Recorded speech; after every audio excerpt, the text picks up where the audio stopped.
Thiwa ke la ngakho ngiyanincenga bazalwane ngobubele bukaNkulunkulu ukuba ninikele imizimba yenu ibe ngumnikelo ophilileyo ongcwele othandeka kuNkulunkulu kube ngukukhonza kwenu kokuqonda.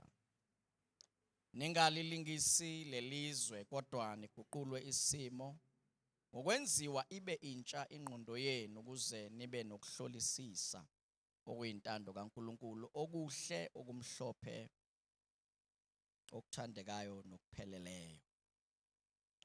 Ngokuba ngomusa engiwuphiweyo ngisho kulo nalo phakathi kwenu ukuthi angacabangi athi mkhulu kunalokho afanele ukucabanga. Kodwa acabange kube ngokuqonda njengalokho uNkulunkulu abele yilona loyo isilinganiso sokukholwa. Ngokuba njengalokho sinezitho eziningi emzimbeni munye, kepha izitho zonke azisebenzi azinamsebenzi munye, kanjalo thina esibaningi simzimba munye kuKristu, kepha ngabanye siyizitho omunye esomunye. Onesipho somusa, onezipho zomusa ezahlukeneyo ngokomusa esiwuphiweyo. Uma kungesokuprofetha, asiprofethe ngesilinganiso sokukholwa. Uma kungesokukhonza, kube senkonzweni. Ofundisayo kube sekufundiseni. Oyalayo ekuyaleni. Owabayo enze ngobuqotho. Oholayo ngenkuthalo. Ohawukelayo ngentokozo. Uthando malungabi nakuzenzisa, nenyanye okubi, nibambelele kokuhle. Thandanani ngenhliziyo ngothando lobuzalwane, ekwaziseni nandulelane, ekukhuthaleni ningenqeni, nivuthe emoyeni nikhonze iNkosi. Ethembeni nithokoze, usizini nibekezele, ekukhuthaleni niqinisele njalo. Hlanganyelani nabangcwele ekusweleni kwabo, nikhuthalele ukungenisa izihambi. Babusiseni abanzingelayo, busisani ningaqalekisi. Thokozani nabathokozayo, nikhale nabakhalayo. Namanibe enhliziyonye, ningazindli okuphambeneyo, ningazindli okuphakemeyo, kodwa yaneliswani ngokuphansi, ningazishayi abahlakaniphileyo. Ningaphindiseli muntu okubi ngokubi, nakani okuhle phambi kwabantu bonke. Uma kungenzeka ngokwenu, dalisanani ngokuthula nabantu bonke. Ningaziphindiseli nina bathandwa, kodwa dedelani ulaka, ngokuba kulotshiwe ukuthi ngokwami ukuphindisela ngiyakubuyisela mina, isho iNkosi. Kepha uma isitha sakho silambile, siphe sidle, uma somile siphuzise. Ukuba ngokwenza njalo uyakube ufumbela amalahle avuthayo ekhanda lakhe. Unganqotshwa ngokubi, kodwa nqoba okubi ngokuhle. Ake sithini amen. Siyabonga baba, izwi lakho lesi silifundile ke sisize ngalo namhlanje. Sambulele imfihlakalo egameni leNkosi yethu Jesu. Amen. Manje bazalwane, le ndaba le esifunda la, ngiyacabanga ukuthi unothisile ziningi izinto ezibalwayo. Bekungaba kuhle ukuthi noma ufike ekhaya uphinde futhi uthi ukuyibuyela, ngoba ziningi izinto ekukhulunywa ngazo la kule chapter zibalekile futhi kakhulu. So akufanelanga ukuthi uyizithathe light. That is why phakathi kwale indaba lezi esizifundayo kuvela izimpawu zomuntu oyikholwa la ngempela, the marks of a true Christian. Ikholwa la ngempela linezinto eziba zimpawu kulo, ngoba ukukholwa bazalwane impilo akusiyona nje into yomlomo. Uma kuthiwa uyakholwa kubonakala ngezenzo. Nikhona bazalwane. But ke namhlanje bengicela nje ukuthi sithi ukuthi highlight uverse number 1 namhlanje. Just highlight uverse number 1 ngesizathu sokuthi kukhona la mazwi bazalwane esike sawathinta ngelinye ilanga, sake sawathinta lamazwi mhlawumbe kungaba kuhle ukuthi sikhumbuzane ngawo laphaya kwabaseko bese Thessalonika bokuqala chapter number 5 verse number 23. May the God of peace himself sanctify you completely. So uNkulunkulu wokuthula yena uqobo makaningcwelise ngokupheleleyo, and may your spirit, your soul and your body be preserved blameless. So kulondolozwe umoya wenu nomphefumulo nomzimba kungabi nacala at the coming of our Lord Jesus Christ. Uyayibona ukuthi le ndaba ibalekile ukubuya kwenkosi? Uyayibona ukuthi iyavela la? Nikhona abazalwane? Into yokubuya kwenkosi serious.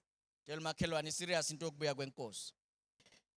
And uma inkosi ibuya kufanele thina sitholakale singanaqala ekubuyeni kwenkosi. So sitholakale kuthiwa your spirit, your soul and your body. So umzimba wethu, umoya wethu, umphefumulo nomzimba kutholakala kungenacala ekubuyeni kwenkosi, ekufikeni kwenkosi. Ngamanye amazwi, when the Lord comes, is coming for a blameless church. Nikhona abazalwane? Yeah, uma inkosi ibuya izele ibandla elinganasihla nambimbi. That's why incwadi yabaseFesu chapter number 5 kukhulunywa khona ukuthi la kukhulunywa khona ngesubmission, kuthiwa submit to one another, bese kuthiwa ke wives submit to your own husbands, bese kuthiwa husband love your wife as Christ loved the church, yabo, and he gave himself for her so that he can sanctify, yabo. So uJesu wazinikela ngenxa yebandla ukuze alihlanze alihlambulule, ukuze alipresente to himself without spot or wrinkle, alilethe kuye linganasihla nambimbi. So uJesu uma siyohlangana noJesu kufanele singabi nama spots, singabi nama wrinkles, singabi nezinto ezisingcolisayo. Nikhona abazalwane? So umuntu oserious ngalento okuhlangabeza uJesu uzoyithatha serious le ndaba esikhulumayo, ngoba every day kunezinto ohlangana nazo ezifuna ukukungcolisa ukuze makhala icilongo wena ungabi ready. Bengithi nini? Every day. So usuku nosuku ongena kulo yazi ukuthi kunezilingo zakhona. And lezo ilingo zilethwe ukukususa enkosini, noma ngabe wena userious ngoNkulunkulu, but izilingo zizela ukukususa ukuze makhala icilongo wena ufaile ukuhlangabeza inkosi. Nisasekhona? So ngamanye amazwi ufanele ube intentional ngalento yokuphila impilo yokukholwa. Ungabe into ukuthi nje yazi nami sonta lapha ngasemall. No, ungasonti. Bengithi ungasonti. Cha, usikagereka. Ungagereki. Khonza uNkulunkulu. Nikhona abazalwane?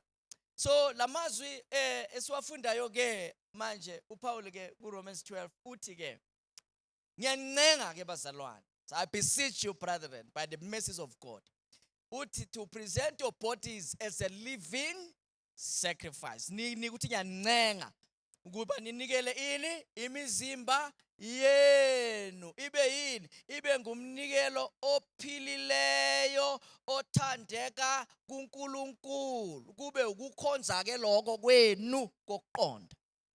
Kusho ukuthi bazalwane, inkonzo yakho ayiqala ungakanikeli ngomzimba wakho. Ni right? So singaba sonke kanje bazalwane, sonke njoba sikhona la enkonzweni, kodwa kunabantu every Sunday ukhona kodwa akakaze wamkhonza uNkulunkulu. Ngoba every time efika yena is all about yena. Ni right? Uthi ngiyanincenga, kusho ukuthi vele abantu abanikeli lula ngemzimba yabo. Nami ngiyakuncenga namhlanje.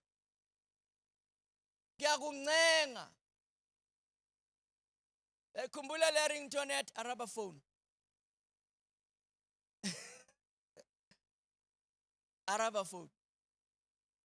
Besithi ngiyakuncenga. Nikela umzimba wakho. Yini indaba abazalwane? Ukuthi uma ngabe umzimba wakho ungawunikeli ube ngumnikelo ophila, kusho ukuthi you cannot wait until you die. God is looking for a living sacrifice out of you. Because he also sacrificed his own life. Nikhona bazalwane. uJesu lesikhathi alenge esiphambanweni ubengalengeli yena kade engenzanga lutho. So bekalengela abantu. Manje abantu laba alengele bona, the least they could do is to give him their bodies as a living sacrifice. Ukufuna usaphila. Bengithi ukufuna usaphila. Ungalindi uze uphela amandla. Abantu bayapostpone, hayi ngizomkhonza uNkulunkulu yazi khona izinto onyane engisafuna ukuqedelela. Hayi bo kuyophela wena. Ufuna ukuza uNkulunkulu usukhwehlela. Usuphathwa. Yena usuyasho ukuthi khona ngihlangana nomuntu athi mfundisi ngiyazi ukuthi awusangiboni yimi loya nami ngeke ngasonta nani njoba sonje wayekelani ngoba ukuyeka kwakho bowusi-expose ekutheni uSathane akudwengudwengule ngoba besowuqalile wamkwatisa manje uyayeka ngesikhathi uyeka uyaqeda ngawo. Nikhona abazalwane. So uthi uPaul ngiyanincenga ilona lo nikela umzimba wakho your body. Ngoba umzimba wakho mntana kaNkulunkulu yiwona okwenza ukuthi wena ube legal emhlabeni. Wamkelekile emhlabeni na usemzimbeni. And into okufanele uyiunderstand ukuthi uSathane akanawo umzimba. So naye uhambe zula efuna imizimba angayisebenzisa. Nisasekhona. Uma ngabe wakho umzimba ungawunikeli kuNkulunkulu ube ngumnikelo ophilayo, uSathane uzowusebenzisa umzimba wakho. Kusho ukuthi kuwe uyosala ngelabel ethi ngumntwana kaNkulunkulu, kodwa your body is being used and abused and misused by the enemy. Ngoba uSathane mntana kaNkulunkulu akakuthandi. Mebuka wena ubona the image of the one who chased him out. Angithi phela uSathane waxoshwe ezulwini. That's why uJesu mevela esehamba emhlabeni ngeenyawo uzwa amadimoni athi hawu Jesu ndodana kaNkulunkulu usuze ukuzosihlupha isikhathi singakafiki. Why? Because ayamazi. Manje amadimoni mebona wena ngoba wamkela uJesu akubona ngamehla ebuka ngaye uJesu. Ngoba iBhayibheli lithi we are the body of Christ. So kusho ukuthi thina sikuye naye ukithi. So now uvela amadimoni awaboni wena abona uJesu. So there's no way angakuthanda avuka kuthanda. Uma ungakamamkeli uNkulunkulu akuzondela nje ukuthi you are created in the image and the likeness of God. Uzondelwa lokho yingakho akekho umuntu ongahamba noSathane abe mhle. Sathane uzokuravaza shem. Uyokuhudula uSathane akuhudule uthi na ushi age yakho kube ngathi uqamba amanga. Akanandaba namuntu. Abanye abantu baface isikhathi singakafiki. Ngoba lesikhathi bekufanele anikele umzimba wakhe wala yena wawunikeza uSathane angeke akakuceli. uSathane akakuceli. uSathane ufana nempukane. Impukane icela ukuhamba nawe. Impukane iyakucela ungangishiyi uyapi namhlanje. No, impukane ayikuceli. Manje nje uzothi mawuphuma uthi ungena emotweni impukane ingene emotweni yakho. Ikuhluphe la emoto uzuvula amafasteri uzama ukuyikhipha. Ikulayive lingene phansi kwesitulo. Ithulu uthi ayiphumile. Uthi uyavala ibuyeni. Uyosuyisolve ngedumo. Akayiceli indawo. uSathane akaceli. So uma unganikela umzimba wakho kuNkulunkulu ukuthi baba lo mzimba lo iyona into engakunika yona, kuthiwa which is your reasonable service. This is the least you can do for God. Give yourself, your body. Usaphila. Ngoba na usufile naye uNkulunkulu ayisekho into angayenza ngawe. No Satan na usufile akanandaba nawe. So you are useless when you are dead. Njengamanje uSathane angakusebenzisa, noNkulunkulu angakusebenzisa, but the choice is yours. Ufuna usetshenziswa ubani? uNkulunkulu uyakuncenga yena. Uthi uPaul ngiyancenga, nikela umzimba wakho. Ube umnikelo ophile othandeka uNkulunkulu akuthanda umzimba wakho. Yazi ubazalwane uNkulunkulu uzokuphatha kahle ngendlela ongakaze waphathwa ngayo. Ngoba uma unikela umzimba wakho kuNkulunkulu, umzimba wakho uNkulunkulu bese u-owner. Mase ka u-owner uNkulunkulu kube nguyena osebenzayo kulezi zinto wena ezikuhlulayo. Uncedwe huye. Ukuvikela kangaka nje uvikela nje umzimba wakho. uNkulunkulu alwe nezifo zingahlukumeza impilo yakho ngoba zilwa nomzimba. Kodwa uthi unikele usaphila. So Paul uthi ngiyancenga ngoba ubele bukaNkulunkulu. Nami ngizokuncenga namhlanje.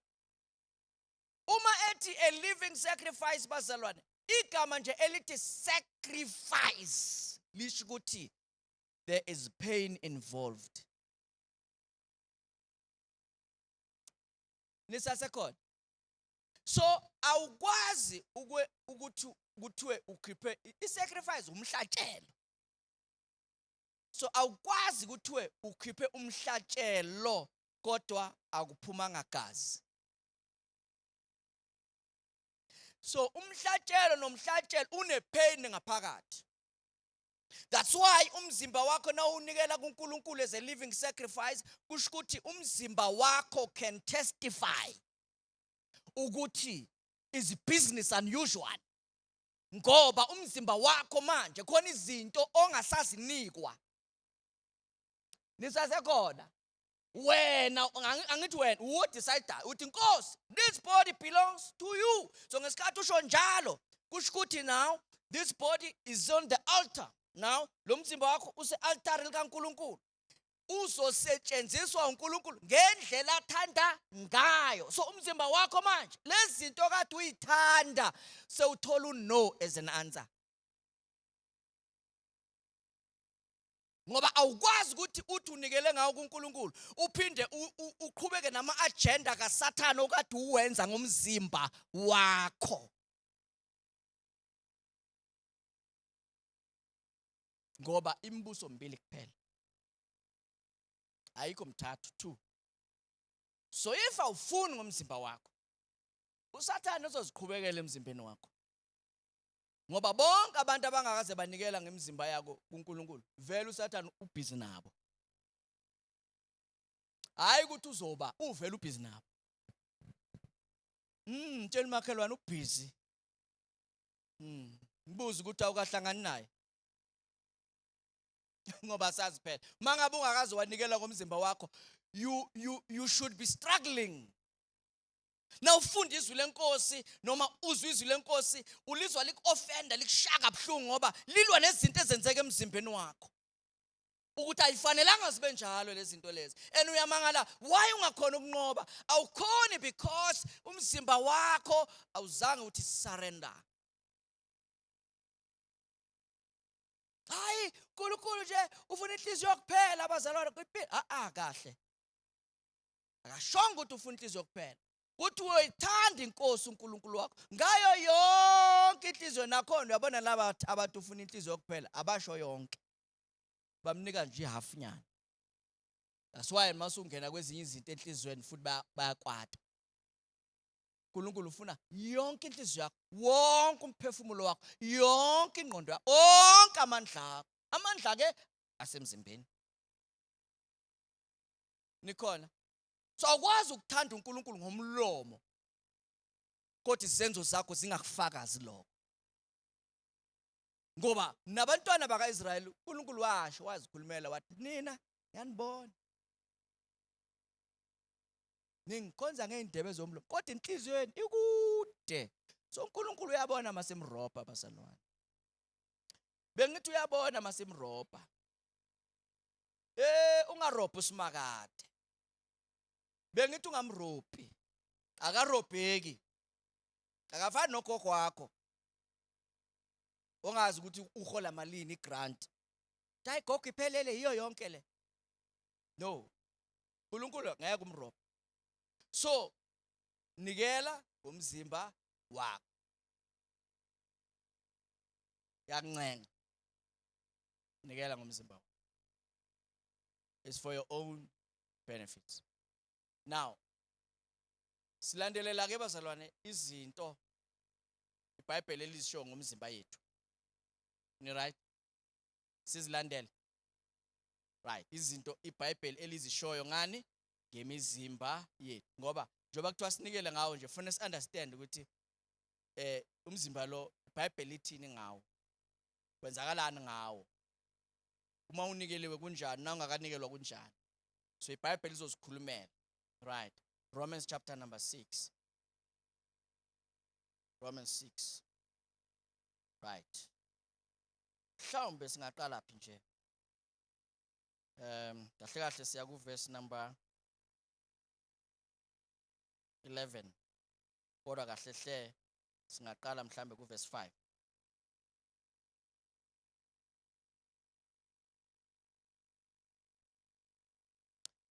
Verse 5, for if we have been united together in the likeness of his death, uma sihlanganisiwe kanye naye ngokufa okufana naye, siyakuba njalo nangokuvuka. Certainly we shall also be in the likeness of his resurrection. Kusho ukuthi ngamanye amazwi ngesikhathi wamkela uJesu angithi yena wafa. Nikhona abazalwane? So uma ngabe wafa ukumamkela ufa kanye naye. Na ufa kanye naye kuthiwa uzophinde wenze njani? Umfuze futhi ufane naye nangokuvuka. That is why sinesithembiso. Abantu abaye bakholwa uNkulunkulu bahlala enkosini until bedlule emhlabeni babambe isethembiso sani sokuvuka kwabafileyo. Why? Because baye bazinikela ukuphila kanye naye, bafa kanye naye, bavuka naye. So ihamba kanjalo. Bese verse 6 athi ke knowing this, sazi lokhu ukuthi umuntu wethu omdala wabethelwa kanye naye esiphambanweni. Knowing this, that our old man was crucified with him. Kusho ukuthi ngesikhathi uJesu enza njani bazalwane? Ebethelwa.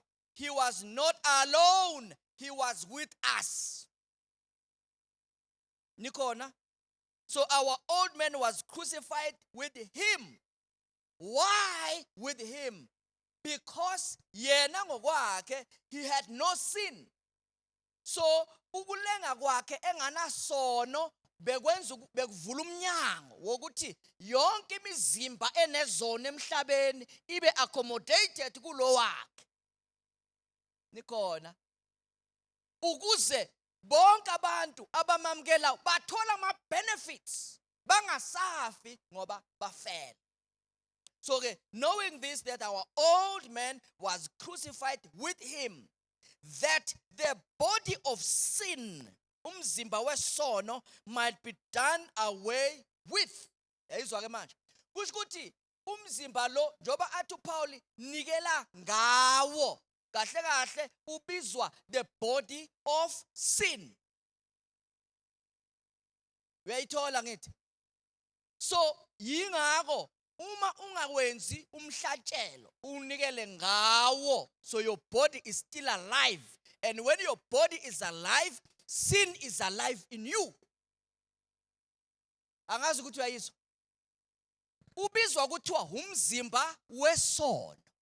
kusho ukuthi ngoba kungumzimba wesono, uma wena unganikeli ngawo uyaphila.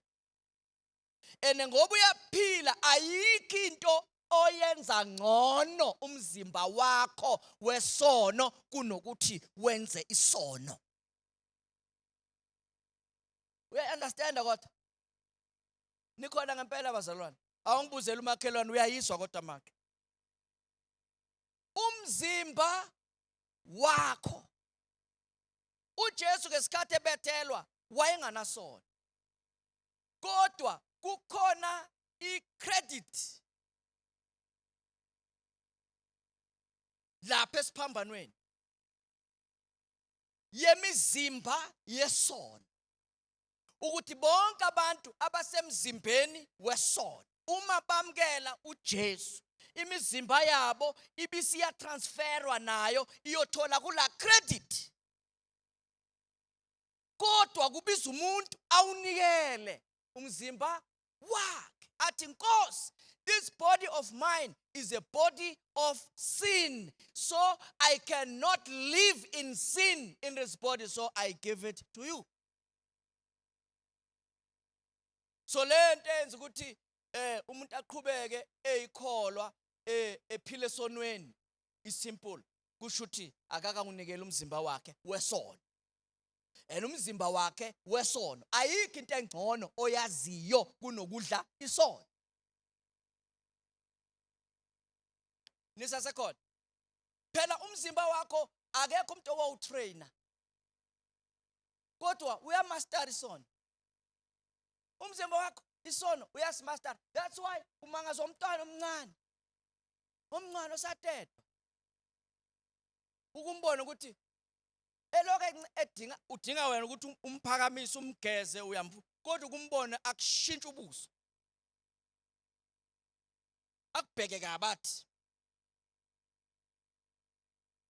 Leso sikhathi utetwa uwe, kodwa uthi na uthi ambheka lo muntu owenza lento umangala ukuthi yeba kithi uyazibona ukuthi ungakanani.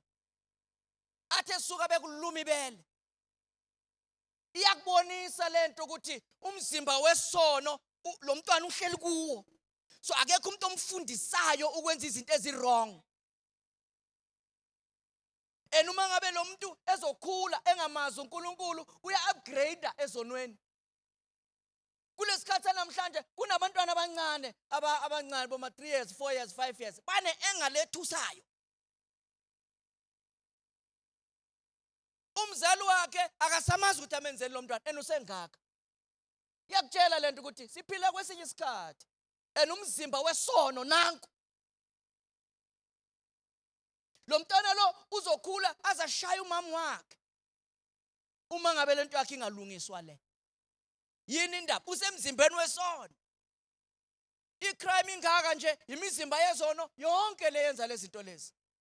Ngoba umzimba womuntu wazalelwa esonweni, so ayikho into yaziyo ngaphandle kwesono. So if awufuni ngawo ngeke usinqobe isono empilweni yakho. Nisasekhona? So to knowing that our old man was crucified with him, that the body of sin might be done away with, that we should no longer be slaves of sin. Kusho ukuthi bazalwane isono hayi ukuthi uyasithanda, siyakugqilaza.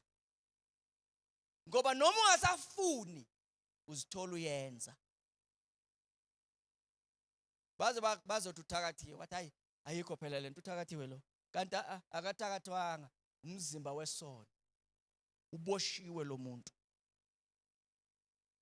So kuthiwa ke, so that we should no longer be slaves of sin. For he who has died, yayizwa ke manje, he who has died has been freed from sin. Ofileyo ukhululiwe kuphi? Esonweni. Yingakho abantu abafe physical mangabe kade ayisigebengu esefile physically, community yajabula, but hey usawuzeshawa umoya. Hayi, bathe nizwile ubani ufile. uzwa abantu bejive elokishini bathi awuye sizoke siphumule. Ha, kunini sigqekezelwa? Ngoba uma esefila akasakwazi ukuqhubeka gange. Uyayiunderstand ngithi? So uma esefila akuphuzeki. Uma esefile ama-drugs awadleki. Uma esefile akutshontsheki. Uma esefile akuqambeka amanga. Uma esefile akujoleki. Ngoba umzimba wesono sowunjani? Ufile. Manje inkinga nansi bazalwane. Uma uzowulinda uze ufe physically, then kusho ukuthi you have missed heaven. So uJesu uthi ikhona indlela esingakusiza ngayo ukuthi lo mzimba uqedwe amandla wena usahlala phakathi kwawo. Ngoba uma ngabe unamandla until uphume wena kuwo, wena you are not going to heaven. Nikhona noma ungaphumela esontweni, hayi nami bengisonta lapha kulela sonto, so manje ke ngicela ukuthi ningicelele lo baba loya mangabona nje hamba phambi kwebhokisi lami uyobubonaphi? Uzobona kuphi? Ngoba uzobe ungekho. So kuthiwa umzimba umuntu ofileyo ukhululiwe esonweni. Verse 8. Now, if we died with Christ, we believe that we shall also live with him. So fanele sikholwe ukuthi safa kanye naye, ukuze sizophinde sikholwe futhi ukuthi siyakuphila kanye naye, knowing that Christ has been raised from the dead, dies no more. Jobe sevukile nje akasayi kufana phakade. From dead, he was raised from the dead and dies no more. Death no longer has dominion over him. Ukufa akusenamandla phezu kwakhe. Nikhona bazalwane? Ukufa akunani? Akunamandla phezu kwabani? Phezu kwaJesu. That is why abantu abakholwayo bazalwane akusiba abantu ongabathusa ngokufa batatazela. Ngoba abantu abakholwayo impilo yabo yafa kanye noKristu. So nama ufika uthi kuye, "Hey, uyazi ukuthi uzofa?" Uthi kuye, "Hawu ngafa kudala." Angeke ubenzisa izinto ezirong ngoba ubathusa ngokuthi bazofa, ngoba they have been they already died with Christ. Sesidlulile kufeni singene kuphile. Siphila kanye naye, siphila sikuye. So ukufa akusenamandla phezu kukaJesu, and uma sikuJesu kusho ukuthi ukufa kunamandla phezu kwethu. Bengithi ukufa kunamandla phezu kwethu. That's why sikhuluma ngesibindi mntana kaNkulunkulu, ngeke ufe isikhathi singafiki. Ya siyamemezela nje namhlanje ekuseni egameni lenkosi uJesu, you won't die before your time. You won't leave this earth before your time. Why? It is because we know him who was raised from the dead. And death has no dominion over him. Go to verse 10. For the death that he died, lokufa afa ngakho, he died to sin. Yayizwa ke manje. Wafa ngenxa yesono once and for all. But the life that he lives to God. So he died to sin and he lives to God. Ake usho kanye nami, he died to sin and he lives to God. Kusho ukuthi ngamanye amazwi uma kuvela isono, he's dead. Nakuvela ubaba uNkulunkulu, he's alive. Uyayithola mntana kaNkulunkulu? Nakuvela isono, dead. Nakuvela uNkulunkulu, alive. Impilo kufanele siyiphile leyo. Makuvela isono, dead. Ngalokho ukhotha umlomo lapha, usukhalela isono. Kufanele nakuvela isono sithola umuntu ofile. Nakuvela uNkulunkulu, I'm alive. Sathana nakathi uyakulinga, I'm dead. Nikhona kodwa abantwana benkosi. Ungalokuthi hayi phela singabantu, phela nami ngumuntu, phela understand ngumuntu. Cha, you must die. Be like him. He died to sin and he lives to God. So isono masivela is dead. Ngoba vele abafileyo aboni. Yayizwa imfihlakalo mntana kaNkulunkulu. Abafileyo abenze njani? Kuthiwa those who are of Christ have crucified the flesh. AbakuKristu babethele inyama yabo nezinkanuko. So kusho ukuthi ngamanye amazwi nakufika isono, I'm dead. Hayi ukuthi ngiziphatha kahle, cha, I'm dead. Akusanyakazi lutho, I'm dead. iBhayibheli leli mntana kaNkulunkulu. Yilento okufanele uyikholwe ukuthi iyenzeka. Ivangeli linamandla. Sifanele silamukele ngendlela esilinikwa ngayo. Uma sithi ziphathe kahle, uzokhathala mos. Isolution, die. Ngoba na ufile ngeke ukhathala ukufa. Every day mawungena usuku nosuku uthandaza. Uzosibona isizathu sokuthandaza manje. No uthandaza uthi baba namhlanje nikela umzimba wami. Nikela ophilile. Use this body for whatever you want. I crucified this flesh with its passion and desires. So nakuvela ilingo, I'm dead. Nakuvela uNkulunkulu, I'm alive.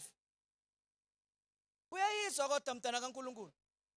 Ngoba ibhlungu lempilo ukuthi uyamthanda uNkulunkulu kodwa uhlala uwele esonweni. Uyazibuza ukuthi kanti hey baze bathi inzima lendle inameva iyahlaba guqutha. Manje ngifuna ukubuza mina ukuthi nihambaphi? Nihlatshwa ameva angaka nihambaphi? Ayangbuzelela kumakhelwane uhambaphi njengoba uhlatshwa kangaka wena?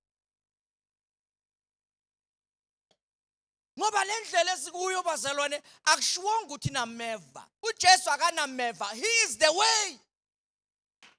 So wahlatshwa kangaka uhambaphi?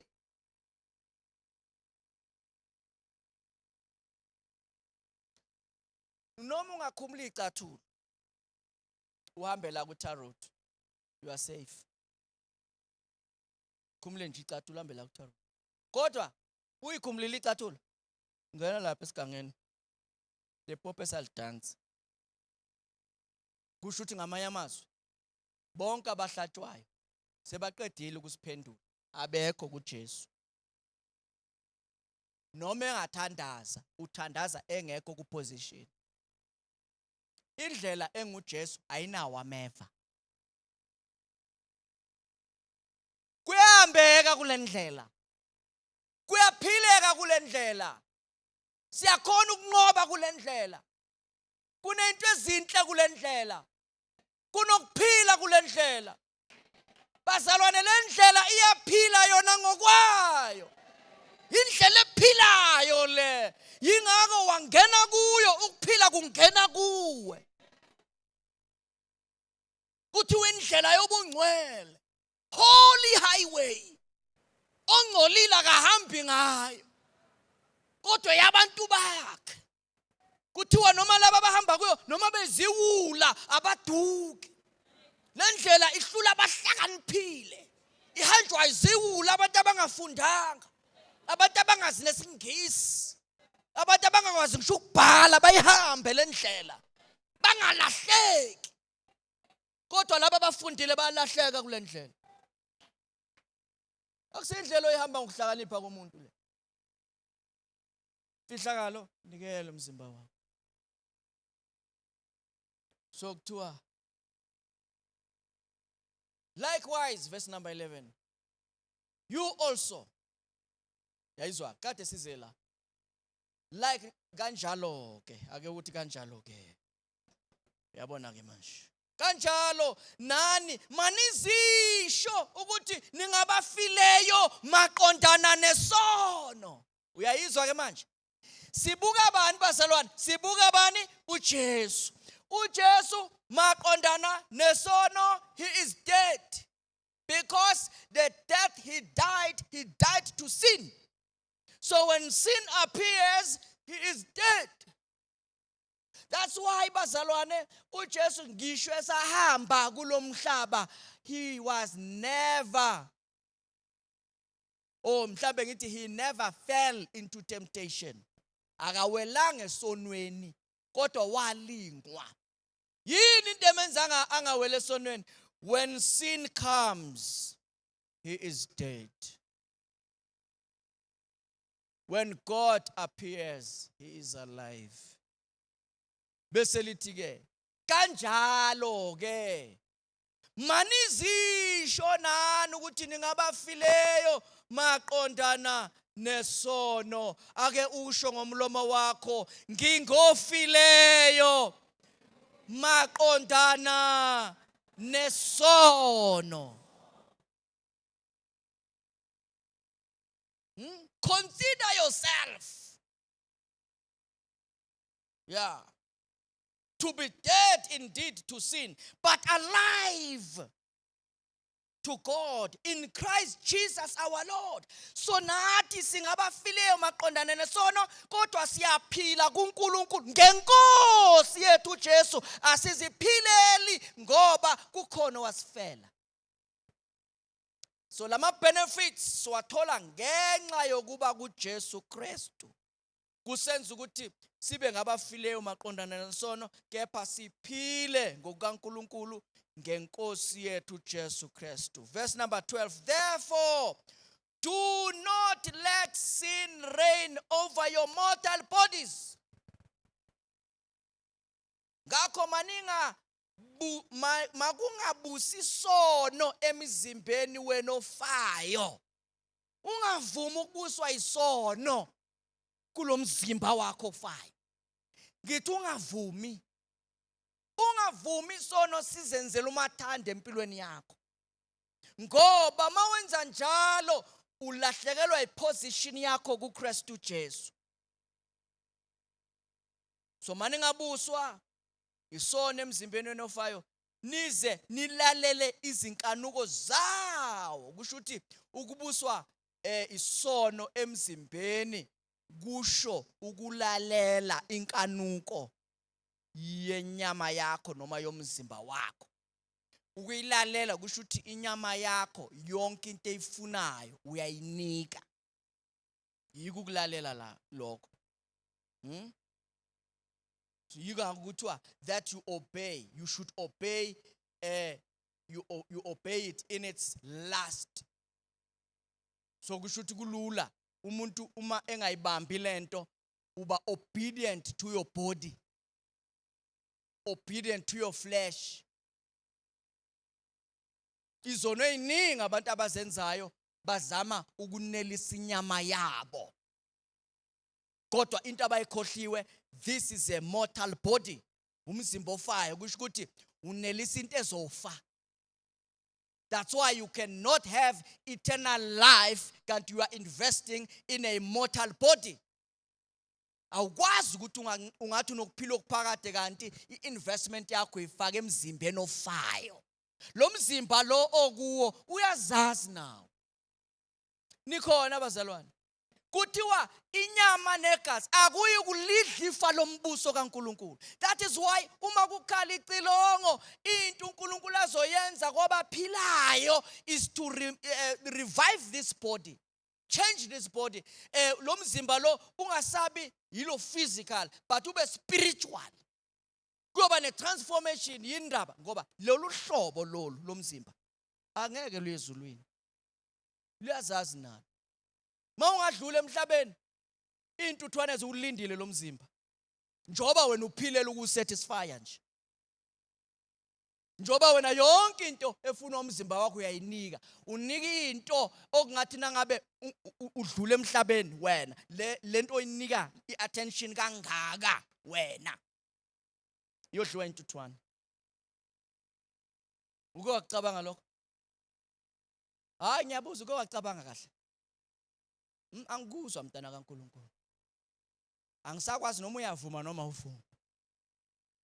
Indlela othule ngayo Uke wacabanga ukuthi lo mzimba njengoba uinvesta kangaka kuwo uma ungawushiya intuthwane eziwulindile.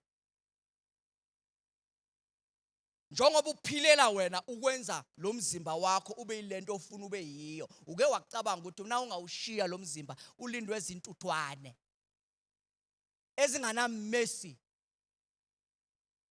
Ngeke liphele iviki ungakadliwa.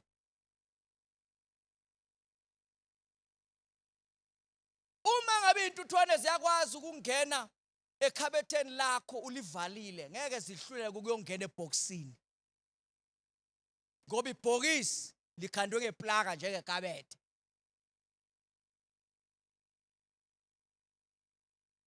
So qhubeka ke uinveste in this body. Kodwa wazi ukuthi le investment yakho izokulahlekela yonke ngoba uinveste entweni efayo nayo iyazazi.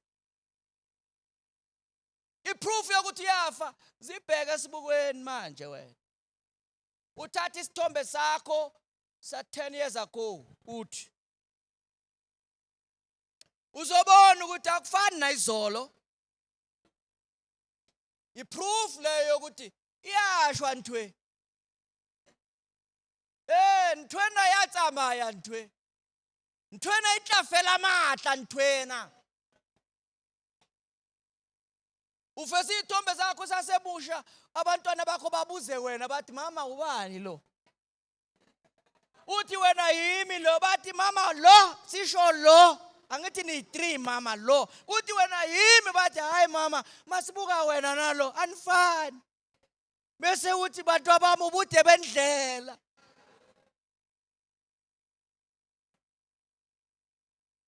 So awukwazi ukufaka yonke effort yakho emzimbeni. Ngoba ufaka entweni enjani?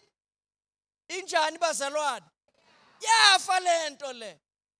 Iproof yokuthi yafa nini uyakhwehlela wena. Khwehlela. Uyabona nje nangu uyakhwehlela umzalwane. Ayinandaba lento le. Nowami umzimba abazalwane. Soloko ngishumayela nje kodwa hey ngamanye amalanga uyangixaka. Ngungixake lo mzimba ngithi hey nayo ke lento konje vele. Satshelwa this is a mortal body. This is a mortal body. So ngamanye amalanga nguzwe ukuthi akuyala. Ubuhlungu manje.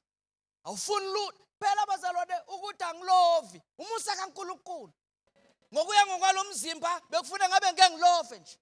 Lento yenza ngingalovi ukuthi uNkulunkulu uyayeka nje ungihluphe phakathi kweviki. Nakufika iSunday uThixo xosha yonke lento ngivuke ngishone khona. Kemohawa mudimu. That's why angikwazi ukungawusebenzisi for yena ngoba kuyafana, this thing is dying. So ukugcina ngithi hayi ngiyazigcina uzigcinela uNkulunkulu. At least nangabe unikeza uNkulunkulu angawunikeza long life uSimakade. He is able to prolong life for your body. God can do that.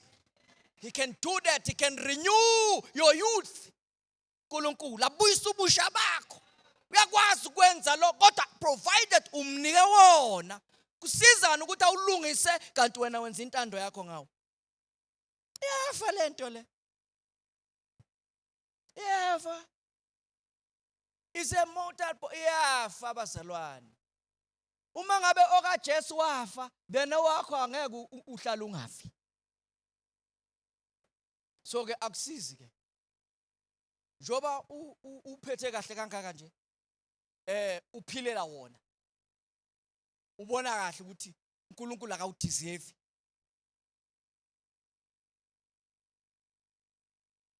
Kodwa amandla wawo ayancipha.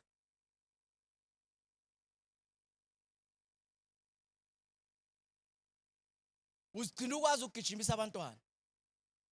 Manje sowethi mntwana, yiza la ngizokushaya wena. Awu laba bamanje ngeke. Woza lapha ngizokushaya. Oh ngeke laba bamanje. Uyakutshela ka gogo ngeke. Gogo ngeke gogo ngishaya ngeke angene phansi kwetafula. leli lithengwe uwe uhluleka ukumkhipha uzumncenga okay nana ngeke ngisakushaya ke nana athi ngempela gogo yakupruvela lento le ngeke ihlale forever as long as usaphila kuyo isebenzisela uNkulunkulu ibe investment yakho okuyothi mhla uhlangana noJesu face to face akunika umqhele wezinto wazenza while you were in this body. Nikhona uthi ke verse number 13, and do not present your members as instrument of unrighteousness. Verse 13 loyo. Futhi ninganikeli izitho zenu esonweni. Kusho ukuthi uNkulunkulu ufuna wonke umzimba wakho, wonke, ake uthi wonke. Nawo wonke amalunga wawo. So ngathi hayi uthi phela bayabazalwane bayaxaka.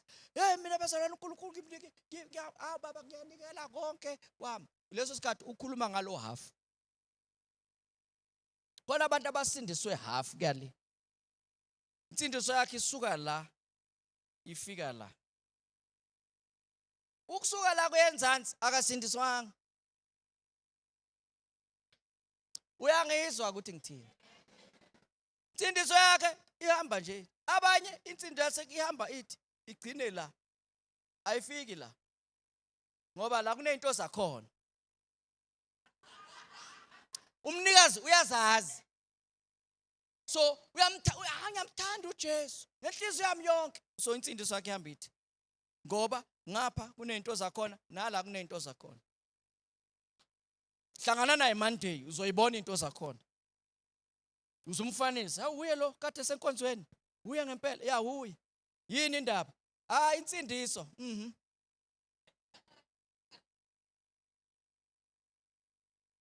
So kuthiwa ke ungathathi amalunga womzimba wakho. So do not present your members as instruments. Yayizwa amalunga omzimba wakho mawangabi ngamathuluzi wokwenza isono. Ngoba vele phela izono zenziwa ngamalunga womzimba. And mazenziwa ngamalunga omzimba kusho ukuthi ilunga nelunga liyithuluzi umuntu adla ngalisono. Nisasekhona.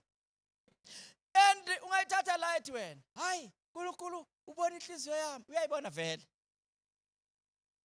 Hayi uyathethela yazi njalo ekseni ngeke ngimcele baba ngithethelele cha phela shintsha. Ikhona iforgiveness, ikhona nerepentance. So mawungaphenduki wena njalo ucela intethelelo kodwa awuphenduki. That's why unikwa isolution. Present your body. Into umuntu angayazi nansi. Leli tools alisebenzisa namhlanje. Ukudla izono. Lelo tools.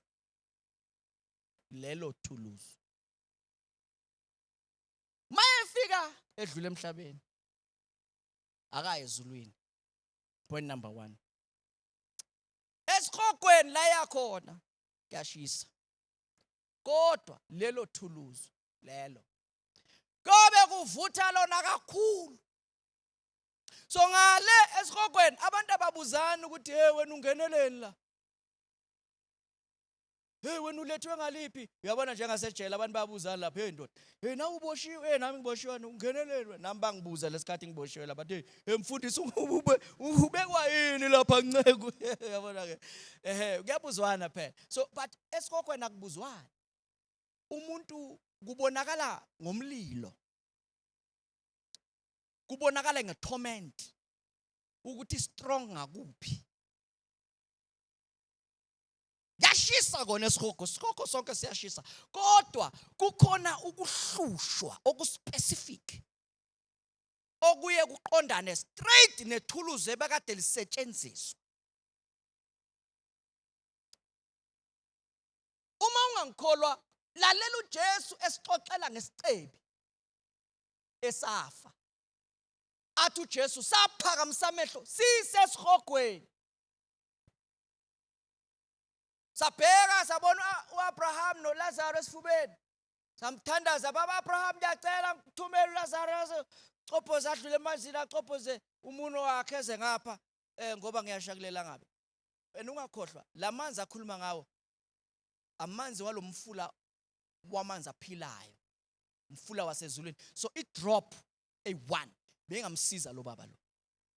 Because that water is a water of river of life. So le paradise. Uthi Abraham, ndoda khumbula usesemhlabeni. Ngoba le ndoda ithi ngiyasha uthi azocophoza ulimi lwami kodwa ngiyasha kulela ngabi. Ngiselangabini kodwa hayi naka ngapholisa la elimini. Ngaba ngcono. Kusho ukuthi la ndoda noma beyisemlilweni yonke kodwa indawo ebekade isha kakhulu kwakuse limini la. Kusho ukuthi ngesikhathi esesela ithuluzi lakhe bekuyilimi lakhe. Wena ngikwazi ukuthi la thuluzi liphi. Kodwa na ungathi uhamba emhlabeni ungakalungisi le ndaba le. Uyongikhumbula. Futhi le njoba beshutha nje nasezulwini kuyashuthwa. Uyodlalelwa ivideo kuthiwa wawusenkonzweni angithi wena. Wezwa ukuthi uma ngabe unganikela umzimba wakho ube ngumnikelo ophilileyo, your members will be instruments of unrighteousness. So noma ngabe unethuluzi elilodwa olisebenzisayo ungazicabanga ukuthi you are better. One instrument is enough to take you to hell. One instrument. So ngathi wena mina ngifani yazi ubani phela lona hayi lo ubolile izono lo yazi mina ngcono awukho ngcono. Awukho ngcono.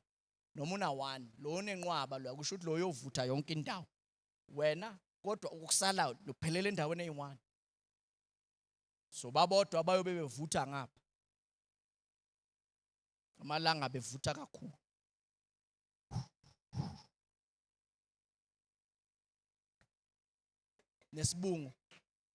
Nesibungu esingashi size khona ngoba ngesikhathi esesemhlabeni ithuluzi lakhe ayilisebenzisa engamfuni uNkulunkulu. Baningi abantu asebefike ngale bafisa ngathi bangabuya azothatha nje i2 minutes amkela uJesu alungisa indaba yakhe athethelelwe angene ezulwini mara leyo chance ayisekho. Ngoba wadlala ngamathuba. Isikhathi sikhona. Siphi isikhathi lesi? Naye wakwalithola ithuba elinjengaleli watshelwa wathatha ngathi akuyadlalwa ayikho lento le. Alo basitshela ngezulu yali izulu yilo leli. Ayikho inkingi uzobona na ufika. Bonke abantu ababeyiphika mabe sebedlula emhlabeni bayayivuma sekubhlungu. Kuthiwa kule ndoda lalela wena angeke sikwazi ukuzokunceda ngoba kunento esihlukanisayo la stop nonsense. So ngale kwethuna akunamavakashelana. Umuntu osesihogweni akavakashele ezulwini osezulwini akavakashele esihogweni. So umuntu olapho kuphelele lapho noma bangabonana kodwa akekho kusondela eduze. Ithi le ndoda okay baba Abraham ngiyacela ke mina ngoba vele ngiyabona usizo ngeke ngilithole emhlabeni nginabafowethu.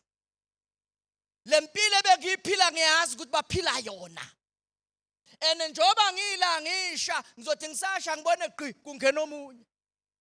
Ngoba baphila njengami ngicela ukuthi uLazarus amana abuyele emhlabeni ayobatshela abafowethu ukuthi hayibo lento esasiyikhuluma sisonke ayisinjalo. Kuthiwa abafowenu le emhlabeni kukhona umthetho.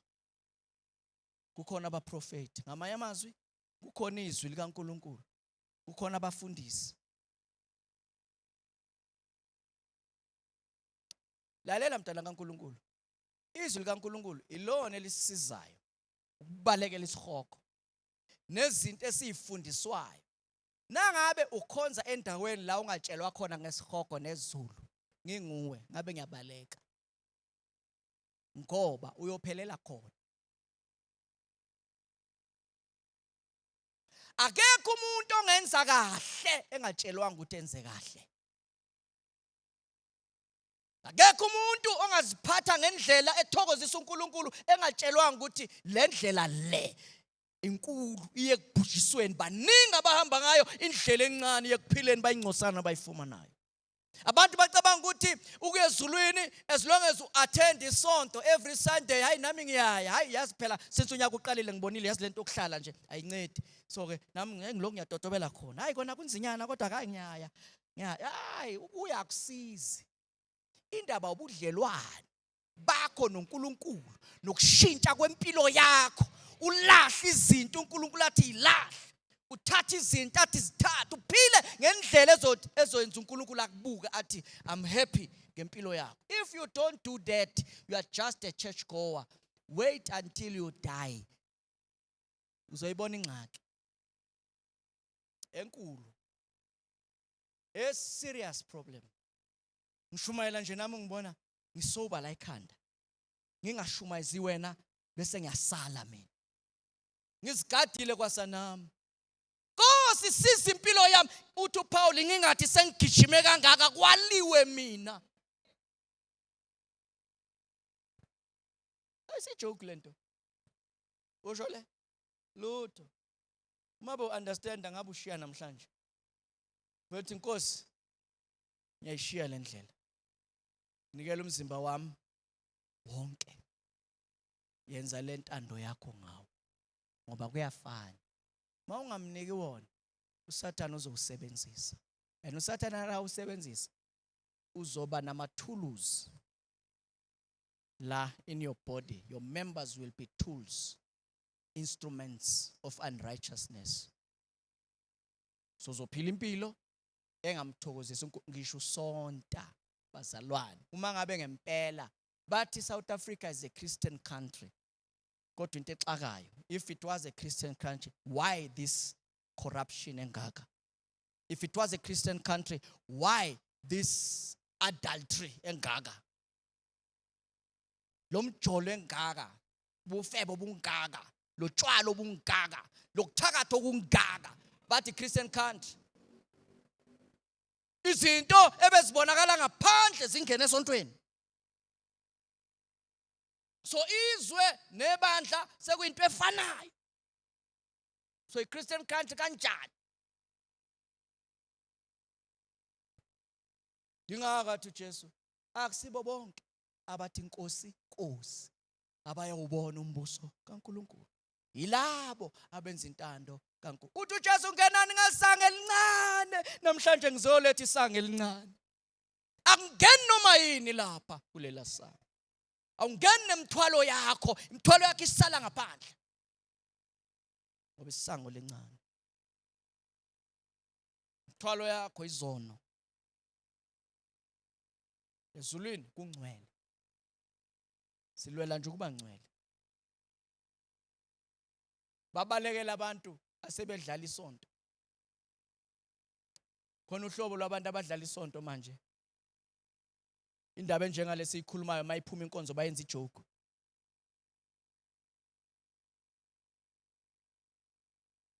Bathe inaye. Lo usitshela ngoJesu obuyayo. Kunini kuthiwa uyabuya. Bayenza ijoke. Na uthi uyaphuma ezonweni uhlangane nomuntu uphuma naye inkonzweni athi kuwe nawe. That is just a sermon. Wena sowufuna uthatha yonke into uyathatha. Phela abafundisi bani brainwash, lalela. Ngelinye ilanga uzobe uphambi kwaNkulunkulu wena. And phambi kwaNkulunkulu asiyukuma nabangani bethu. Asiyukuma nezihlobo zethu. Ayukuma nabantu okade uhlangane nabo emhlabeni nenza ischeme. Nithi asimlaye ngeke siyenze lento. Angeke ume nabo le. Uyobuwedwa phambi kwenkosi. uNkulunkulu akudlalela ividiyo yempilo yakho. Akubonisa inkonzo oyi-attend, akubonisa izinto oyishonyayezo, akubuze why ungashintshanga. Kuthiwa akekho oyoyilandulela. Alelo langa. Akekho oyofika athi hayi mina enkosi is because of 1 2 3. Lelo langa lelo malifika kuyobe kunzima. Judge lomhlaba wonke uphambi kwalo wena wedwa. Ufuna lelo langa nalifika ungabi namahloni. ube nesibindi sokuma phambi kwentodana kuthi uthi uJesu silikhulekele sikhuleke sithandaze silinde ukuze lolo suku nalifika lusithole silungele sinamandla okuma. Bazalwane, inkazimulo kaJesu le anayo manje, akekho umuntu osesonweni ongakwazi ukuma phambi kwakhe. Bonke abantu abayuma phambi kwakhe yilabo abanobunkulunkulu bakhe kubo. So akekho umuntu oyofika ayimelame ngoba ezulwini uma kuthiwa Jesu ingilosi ziyaziwela, engekho kukhulunywa ngaye ziyawa ezulwini. Wena ubona la emhlabeni sikhuluma ngaye simile nje. Ezulwini azikhulu lapha legama naliphathwa ziyaziwela. So inkazimulo nayo ayilinganiswa nalento esiyijwayele. So ukuma phambi kwakhe kudinga amandla avela kuye. Amandla avela kuye angeke uwathole ngebribe. He demands a sacrifice. Nikhona bazalwane? uJesu, he sacrificed his life. That's why he demands a sacrifice from us. Awukwazi ukukhonza uNkulunkulu ngendlela othanda ngayo. Uqedile ukuzikhohlisa. Wena uye enkonzweni nawuthanda. Amanye amalanga uyavuka uthi yazi namhlanje angizizweli. Userious vele. Uya wena ngesikhathi esithandwa uwe. Wena uyamkalela, qeda phela Nkosi. Walenga abazalwane 6 hours. Ubani umuntu angayimela into yokulenga esiphambanweni nezipikiri for 6 hours ungafi. Indlela yeshayiwe ngayo wayefanele abulawe ilonda esevele nazo. Kodwa uNkulunkulu wasezulwini emqinisa. Ubaba emqinisa ukuthi makangabulawa imivimbo nezilonda aseshayiwe zona wathwala isiphambano. Umuntu uyafa abazalwane ebulawa induku nje. Eshayiwe nje umuntu afe umuntu eshayiwe. Bamthwesa umqhele wameva abazalwane bawuphusha wangena ikhanda lakhe isikale samatithambo angena ameva. Wayefanele alahlekelwe ingqondo. But he was sober at the cross. Ingqondo yakhe ihlatshwa ameva kodwa he was sober. Why? Because of me and you. Ukuze angabhedi ngomzuzu ocritical. Simuzwe ethi baba bathethelele ngoba bayazi lento abayenzayo. He was sober. Bese wena udlala ngalento.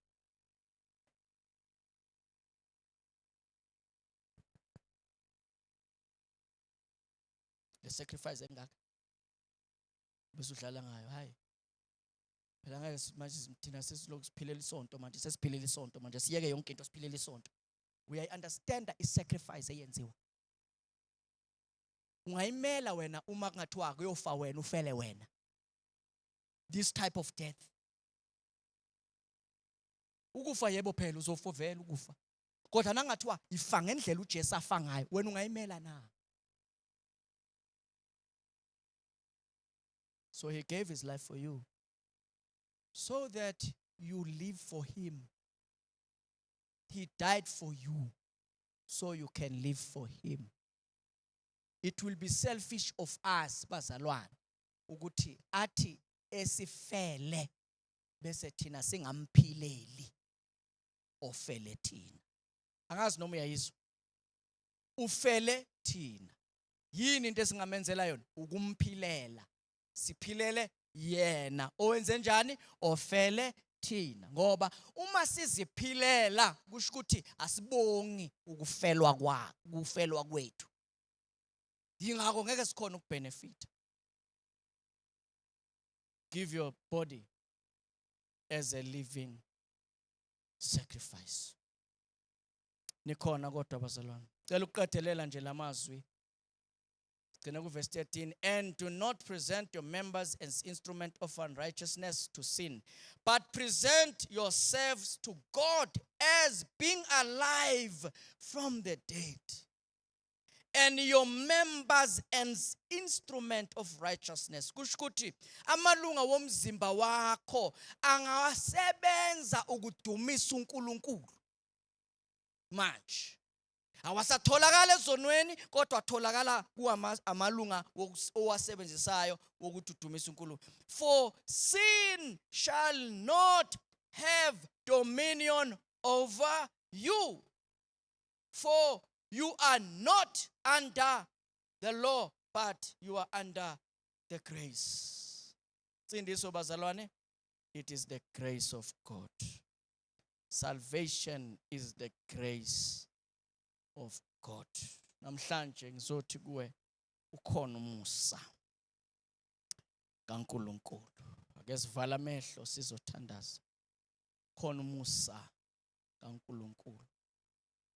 Khona umusa egameni lenkosi yethu Jesu. Ngiyafisa thandaza nomuntu kulesi sikhathi othi Nkosi bengingazi kodwa namhlanje ungivula amehlo izwile izwi lakho.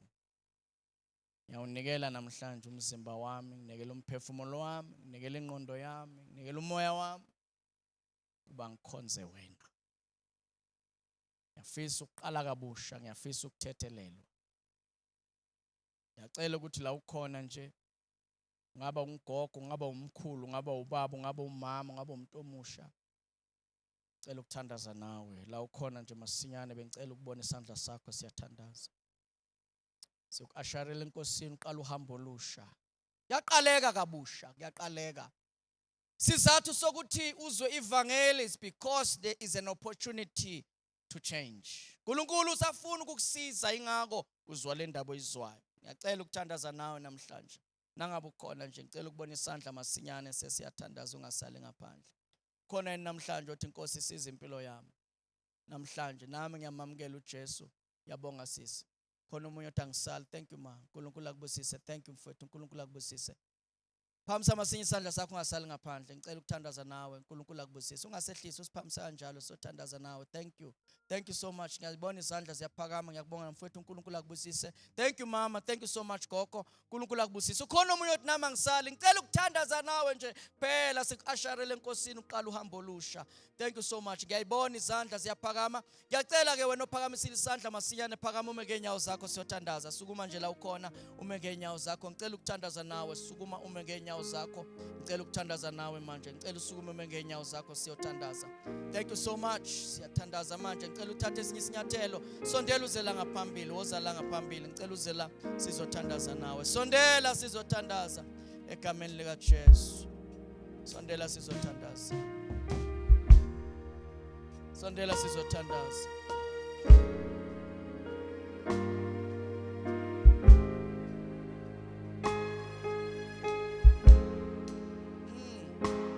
Oh yes.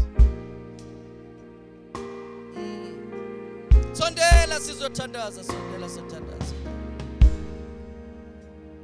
Ake sihlabelele bazalwane.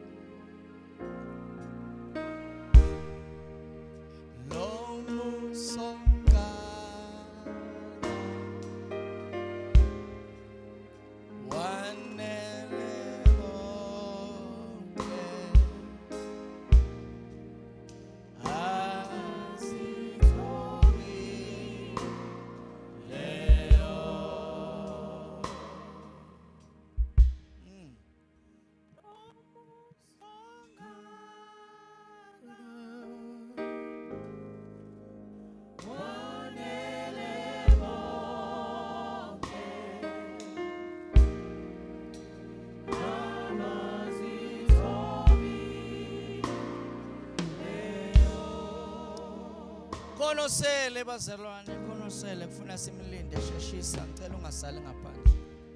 Khona umuntu osele uyayizwa le ndaba ukuthi iyakudla. Kodwa kunale phimbe lokho lithi hayi uzobuya ubone. Ngicela ukukulinda masinya phuthuma usondele uzela ngaphambili. awunayo igaranti yesikhathi ukusuka namhlanje kuya phambili. Ngicela uphuthume uze ngaphambili sizothandaza nawe.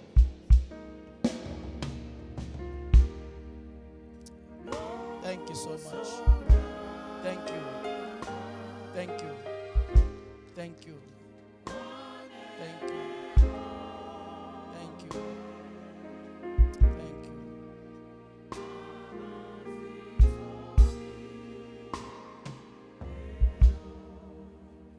Sizothandaza manje, ngiyacela ukuthi lona loyo mela phambili phakamisa izandla zakho nje sizothandaza nawe usho lo mthandazo emva kwami. Kubalulekile ukuthi uzikhulumele wena usho lo mthandazo sizowenza. Ithi Nkosi uJesu eza kuwe, ngiyavuma ukuthi wena uyinkosi nomsindisi wempilo yami. Namhlanje ngiyazinikela kuwe, ngithethelele zonke izono zami, ihlanze impilo yami. Ngiyayivula inhliziyo yami, ngena Nkosi uJesu, ungisindise, ungigcwalise ngamandla kaMoya oNgcwele, ngiphile kulomhlaba nginobudlelwane nawe. Bhala igama lami encwadini yokuphila, ukusuka namhlanje ngingowakho insuku zonke zokuphila kwami egameni likaJesu. Amen. Siyakubonga Baba uthembekile, akekho ofana nawe. Izwi lakho lishilo ukuthi oza kuwe wena ngeke uzumlahlele ngaphandle. Baba siyabonga kwazi ukuthi egameni likaJesu ilona loyo namhlanje ubhaliwe emazulwini encwadini yokuphila. Sibonga ukuthi izono zakhe zithethelelwe, sibonga ukuthi uqala uhambo olusha, uhambo lwakhe noNkulunkulu, uhambo lwakhe noJesu.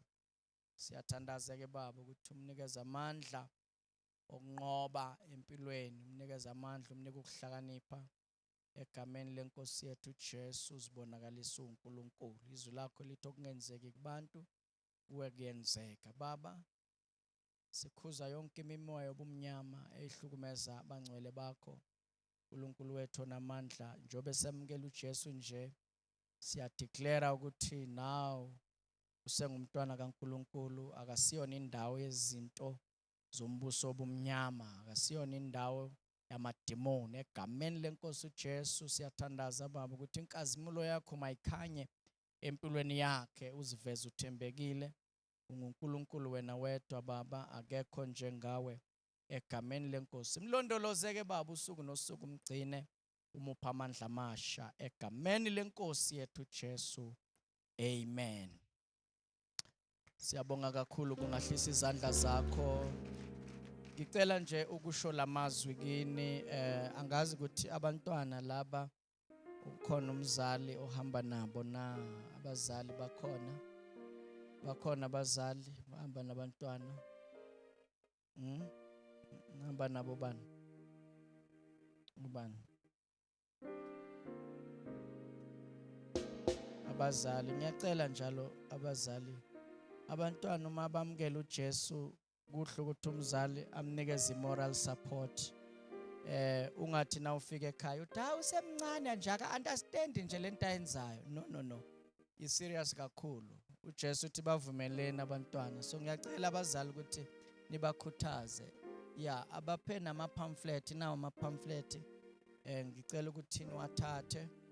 And then ke lama-pamphlet lawa anomthandazo. Njoba siyakucela ukuthi iba umzalwane othandazayo. So ke kuhle ukuthi uqalele unomthandazo lapho, uthandaza umthandazo loyo. Uzijwayeze nje ukuyinika isikhathi ukuthandaza.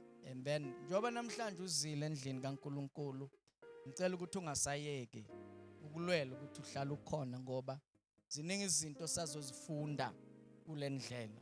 And maduzane sizomemezela iklasi ukuthi ke liyaqala. Siba neclass la ekhaya eliyaye lithathe lingene 1 hour after inkonzo iphumile. Uziprepare ukuthi mawuze enkonzweni uzophinde futhi start break, phinde sibuye eklasini. actually nje ake ngithi ngeviki elizayo noma bengakamemezeli official sengiyamemezela abazalwane. Next week iklasi siyaqhubeka egameni lenkosi Jesu. Siyaqhubeka eklasini.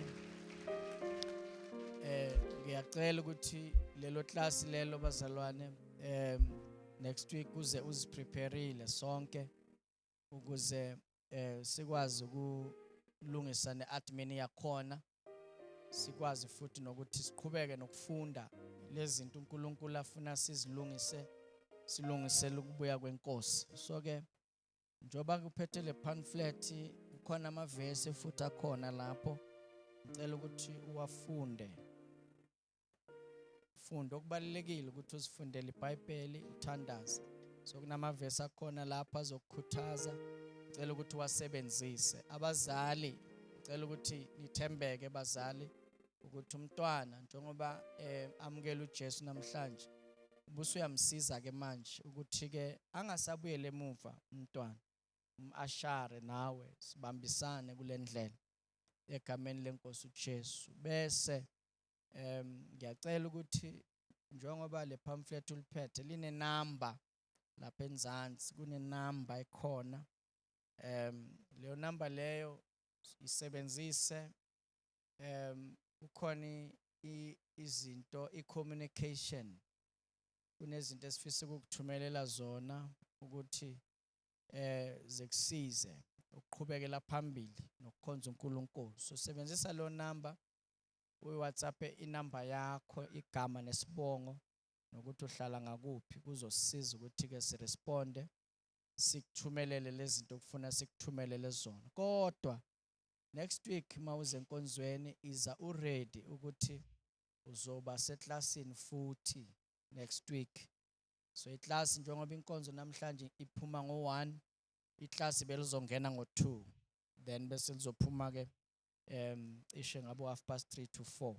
So ke ziprepare wena ukuthi usuku lwaSunday is your sacrifice to God.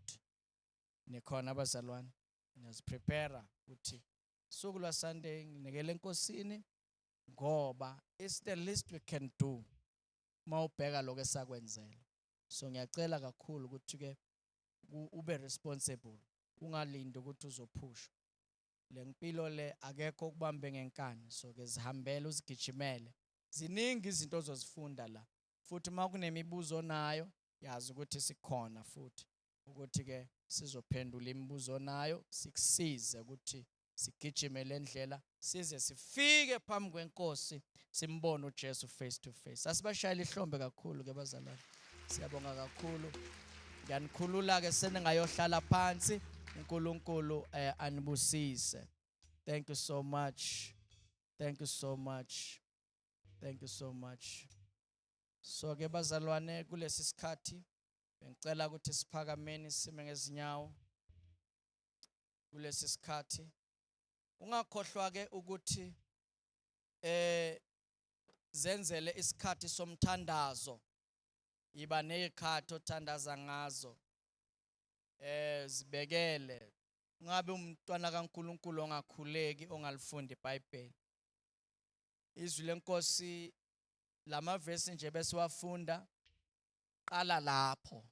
Njoba bengishilo uRomans chapter number 12 funde wonke namhlanje, kodwa kuningi esingakhulumanga ngakho, but izifundele nalabo esifunda khona futhi chapter 6 uqhubeka ustudy izwi lenkosi. Kuyakusiza lokho kwakho umuntu wangaphakathi. Thandaza enkosini, uyazazi izinto ezingama struggles empilweni yakho, ungamfihleli uNkulunkulu ngoba vele uyazi, kodwa ngesikhathi usho ubonisa ukuthi uyakholwa we. So ke uthembekile ke bazalwane. So kulesi sikhathi siyayigoqa lenkonzo, nizilungiselele ke bazalwane. Next week sizoyenza another WhatsApp 2026 discipleship WhatsApp group. Yes, discipleship class. So le masi creator so nithumelela yona link yaka 2025. Then wena you follow the link to register to 2026 class bese next week Sunday sizoba silungisa ke kubo bonke abazalwane abazobe sibamkela bebasha eklasini babhalise kahle amagama wabo ukuze nabo babe yiphathi. So ngiyacela nje bazalwane nize next week nizilungiselele. Into enkulu nje ileyo, silungisela ukubuya kwenkosi bazalwane. Ziningi izinto uNkulunkulu okungamhlula ukuzenza futhi ngiyamkholwa ukuthi emweni obhekane nazo he is able to do exceedingly and abundantly and above all that we can ever ask or think. But we must never forget ukuthi he is coming. Ibusiso bazalwane mazingasitshontshe. Ungathi musubusisekile bese uyasuka enkosini. Ibusiso mazikwenza uhlale kakhulu enkosini. So ke ngisho lokho nje namhlanje njoba sizothandaza yamukela okuhle kwakho kuvela enkosini. Egameni lenkosi yethu Jesu, cela uphakamise izandla zakho ke sesiyathandaza baba, izandla seziphakeme. Njoba ziphakeme nje baba, ubona ilona loyo, ubona izimo, ubona baba izinto ababhekene nazo abangcwele bakho. Ubona ubuhlungu, ubona ukugula. uNkulunkulu wethu onamandla onke namhlanje siyakhuza egameni lenkosi uJesu, sikhuza izifo baba, sikhuza ukugula, sikhuza amadimoni akhanda lezi zinto egameni lenkosi yethu uJesu. Siyamemezela baba ukuthi the devil is a liar, is a defeated enemy. Esiphambanweni wanqotshwa lachotshozwa ikhanda lenyoka. Namhlanje ilona loyo makamukele baba ukuphila kwakhe kusuka ekhanda kuyofika ezinyaweni. Igazi lika Jesu malenza umsebenzi ophelele. uNkulunkulu wethu onamandla, sithumela amandla kaNkulunkulu ngisho emakhaya abantwana bakho. Ilona lo nje bephakamise izandla nje simconnecta nekhaya abuya kulo. Egameni lenkosi uJesu izinto ebezimhlupha ekhaya namhlanje siyamemezela ke egameni lenkosi zithutha izikhwama zazo ziyahamba ngoba wena uNkulunkulu. Umphongolo wasezulwini sewufikile egameni lenkosi baba. Sikhulekela iminyango mayivuleke uNkulunkulu wethu onamandla. Bakhona abantwana bakho kule ndawo babona amandla baba lokubafaka ama-CV awavuleke ke baba iminyango egameni lenkosi uJesu. Abantwana ba-applyayo baba ema-university uNkulunkulu wethu onamandla benzele indlela bavulele. Njoba unyaka uqala nje sibonile abazali befola ama-line amade ezikolweni bengatholi indawo. Vulela abangcwele bakho baba ngoba wena uma uvulile akekho ngavala. Egameni lenkosi uJesu sithandazela ke baba kuba inkazimulo yakho ibe phezulu kwabangcwele. Ingilosi zakho zihambe nabo wherever they go. In the name of Jesus, sichitha ingozi, sichitha ukufa, sichitha yonke imisebenzi yobumnyama. Akunasikhala esilungiselwa abangcwele bakhe siyophumelela. Lolu viki singena kulo, singenela ukubona umusa wakho baba, singenela ukubona amandla kaNkulunkulu esebenza. Nikeza ilona lo amandla okuthandaza, nikeza ilona lo amandla okufunda izwi lakho uNkulunkulu wethu onamandla. Nikeza amandla okuzila egameni lenkosi uJesu. Siyakubonga ke baba, sikunikeza udumo lonke, akekho ofana nawe egameni lenkosi yethu Jesu. Amen. Ngiyacela abazalwane nje nginikhumbuze nje ukuthi ke Friday ningakhohlwa siku fasting and prayer and siyahlangana from 3 to 8. Uma ubuye emsebenzini ungadlula ngapha sizothandaza. Kodwa amanye amalanga from 3 to 5 kuvuliwe for you to come and pray. Egameni lenkosi uNkulunkulu anibusise.